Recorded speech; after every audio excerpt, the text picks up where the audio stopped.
So you want to scale your Facebook ads fast in 2024. Well, I'm going to be going over a couple things that we personally applied that has allowed us to do significantly better numbers for our clients and increase that speed of which we scale. I've done over $100 million in revenue for my clients just in the last couple of years. So hopefully you can take a few of these and actually apply these to yourself and see some really good results with it. So going into the very first thing that we're going to cover is new creatives. This is something that I've been very transparent with on my channel for a very long period of time now. And I'll go over a couple different examples for y'all. We had this one particular client back in 2020. This is where I first discovered the importance of new creatives, where we were advertising a metal wall art that go on people's walls. And originally we positioned this product as just a beautiful piece of art to put on someone's wall. And it really was not converting. Like, we were stuck at like $500 a day to $1,000 a day in sales, and we weren't really getting anywhere. Then through my research, which creates all of our creatives, I found comments of people saying, hey, I gave this to my girlfriend, she loved it. So I was like, okay, cool. Can we do a creative that's focused on the gifting angle? So what I did is we set up a photo shoot with a guy and a girl holding it together, looking happy, looking madly like they're in love and everything. And then we uploaded that as the new creative. And what we did is we just put a hook on it that said the perfect gift for my sweetheart. And this creative took off, absolutely crushed it for this account, where, like, we went from like $1,000 a day all the way up to peaking out at $10,000 a day in revenue for a couple months with this creative itself. So just simply new creatives can be a massive impact in the account. And the cool thing about it is there's a lot of different ways to play around with new creatives. You can play around with the positioning, you can play around with the angle, you can play around with little things like the actor, the environment, the location. You can play around with, different desires and stuff like that. There's a lot of cool stuff that comes into that, the planning process for a creative that you can play around with that plays a big impact in performance. We had this clothing brand, or, we've had multiple clothing brands now that we've helped scale a women's clothing brand from $30,000 a month to $300K a month in revenue. And then also to a men's clothing brand that we scaled from $300K a month in revenue to about $1.8 million, $2 million a month in revenue.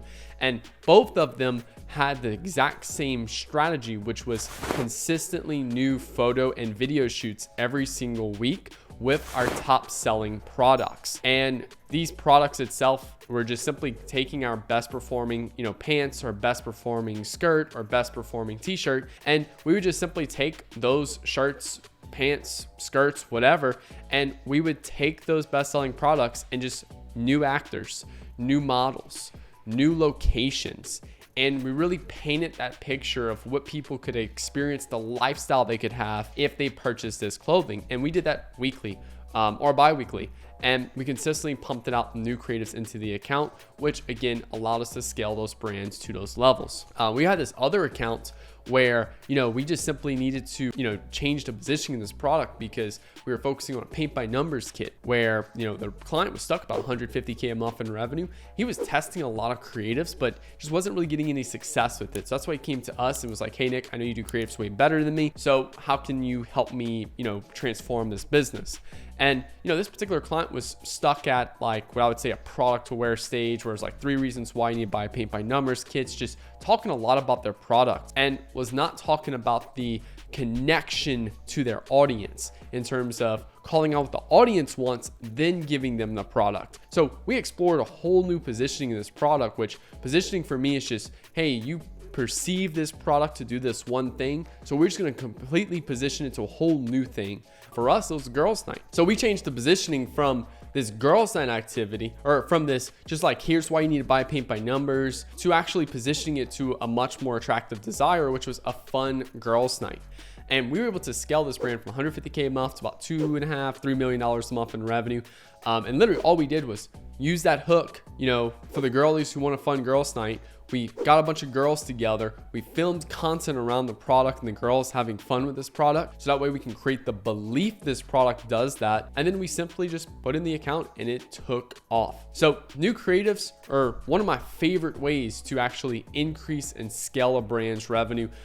fairly quickly, right? There is other things we're going to talk about in this video today, but those are like one of the initial things we like to really look at, especially with a brand that's already been launched, already running ads and stuff. What are easy things we can tweak to improve the performance? Now, the next thing is landing page conversion rate.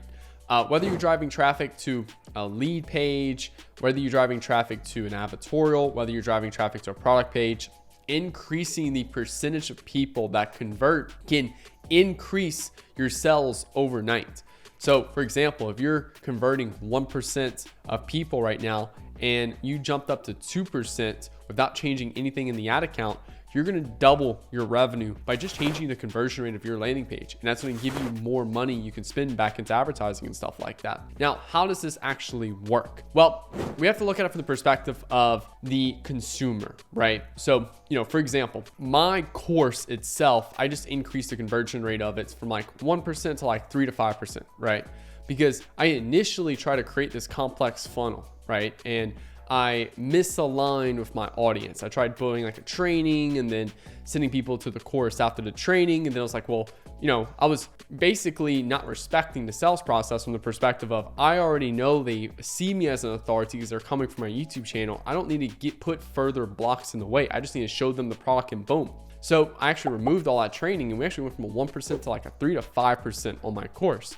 So I increased revenue significantly for my course. And literally all I did was change my landing page. I didn't change anything about how I was promoting it. I didn't change anything about, what angles I was using or stuff like that. I literally just increased the landing page. So some products need a longer sales page, a longer landing page. Some products need short landing page with just a few really good photos of it.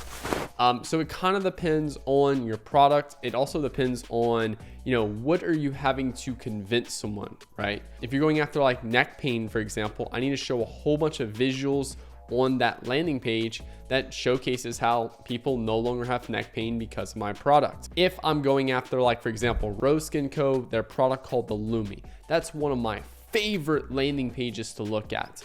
They do a phenomenal job here at just a landing page itself. They've been spending money for a very, very long period of time now on Facebook ads. So they're one of the real deals.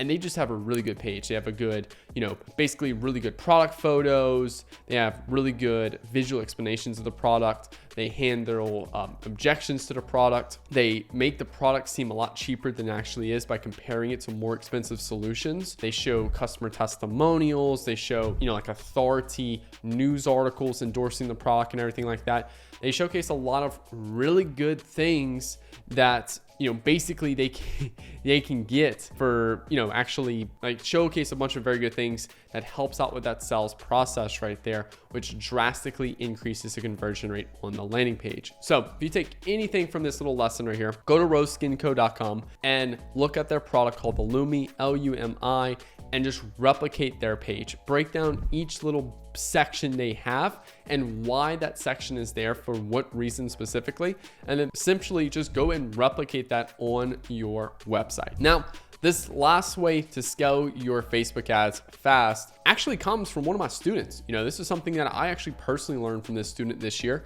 And this student started with me, December of 2023, and now it's August of 2024, roughly about 8-9 months later. This student went from $100 a day of ad spend to about $6,000 a day of ad spend, and he's been scaling very well. And one thing, while he apply a lot of the things like landing page conversion rate and also applying things like, like testing new ads, finding new winning ads, all of those good things. One thing he applied that I personally didn't teach him, that he actually just brought to the table for me to actually learn, was he consistently tried focusing on doubling his AOV. This is the average order value of which someone spends with your business. So for AOV itself, there's a couple different ways we can manipulate this AOV. Number one, we can offer bundles instead of single products. So again, going back to Rose Skin Co., they have like a smoothed skin bundle, right? Where it's like a $200-$300 bundle, and it has everything you need for smooth, hair-free skin. That's a great example right there of a bundle. You just take a couple products, you put them together, make them one product, and then boom.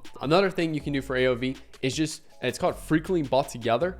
And if you go like on Amazon, for example, Amazon's really big with this. Go find a product and then go scroll down a little bit after you find a product on Amazon. It'll be like add all 3 to the cart and save, and it'll show like 2 other commonly bought products with your product. That's a phenomenal way to increase average order value because it's getting people to spend more money with you. And we're not doing anything differently than what we're already doing now. We're just adding these other things in, which is going to increase the amount when someone spends with you, which is going to give you more profit per order. More profit per order is going to allow you to spend more money on advertising.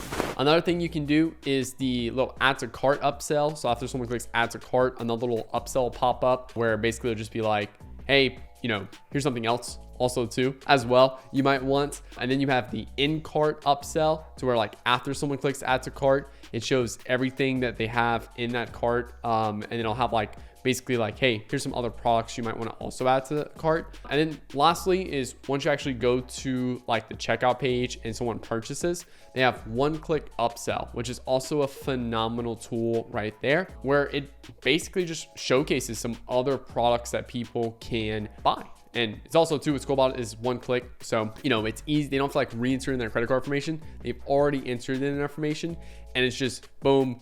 Here's some other things that we might also think you like. Add to cart and go. Now, also, I want to give some tips real quick for AOV because a lot of people do this wrong. And I see a lot of people do shit like, oh, they purchased 1 iPhone. Let me offer them 5 more iPhones. And it's no. What I like to ask myself is, what are new problems that them buying my product creates for them? So when I go to the store and I buy this iPhone, for example, one of the problems I have immediately now that I didn't have before is I need a case. Another problem that I have now that I didn't have before is I need a screen protector. Another problem I have now that I didn't need before is now I need AirPods because the typical like little jack is on here that I can plug a regular set of headphones into. So it's like there's new problems created for me when I buy that product. What are those problems and what can I do to further help that person satisfy those problems? The other thing is what are other things I can offer for someone who, they purchase and stuff like that? And what are other things I can further do to help better satisfy that desire?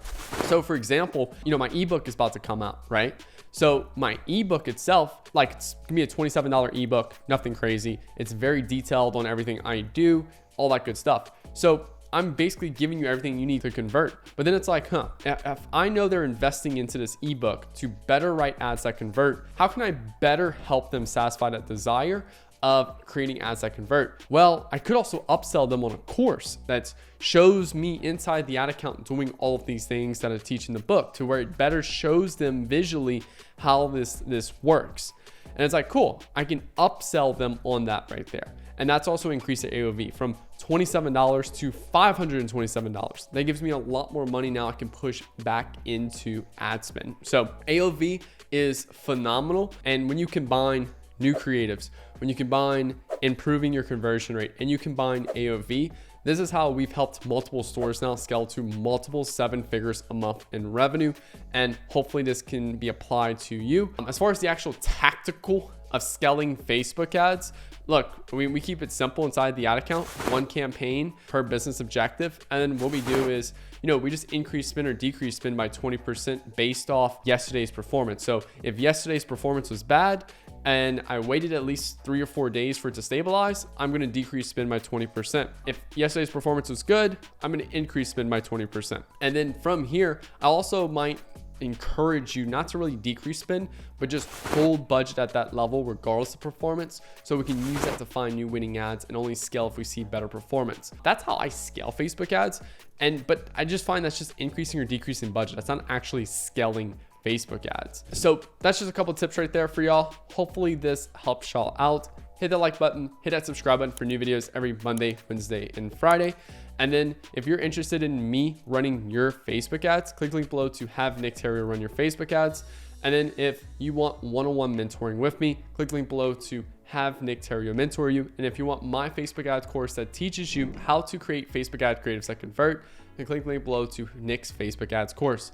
Thank you all so much for watching. Hope you have a good rest of y'all day. Peace out.